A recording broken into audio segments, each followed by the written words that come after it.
pense que c'est unanime, tout le monde est très très fier de ce musée. Il a réussi, cette rénovation et cette extension, c'est vraiment à respecter l'existant, qui était un ancien palais épiscopal, tout en s'ouvrant sur le paysage, qui est aussi une richesse indiscutable de notre territoire. C'est un musée où le paysage est mis à l'honneur.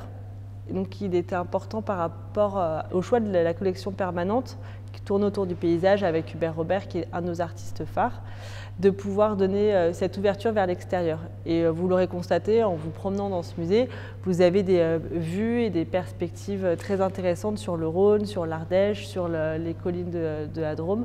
On a une vue à 360 degrés en fonction de les salles où on se promène avec des promontoires.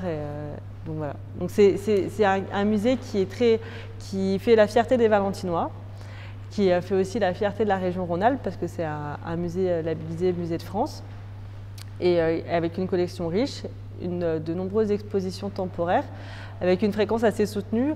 On avait commencé la première exposition, c'était autour du paysage anglais en partenariat avec le musée du Louvre et le musée de Quimper.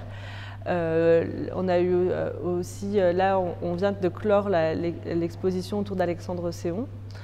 Et on se dirige vers une exposition autour d'Anne Dangar, qui est une artiste australienne qui est venue travailler le cubisme dans la maison d'artistes de Molly Sabata, qui est située à Sablons.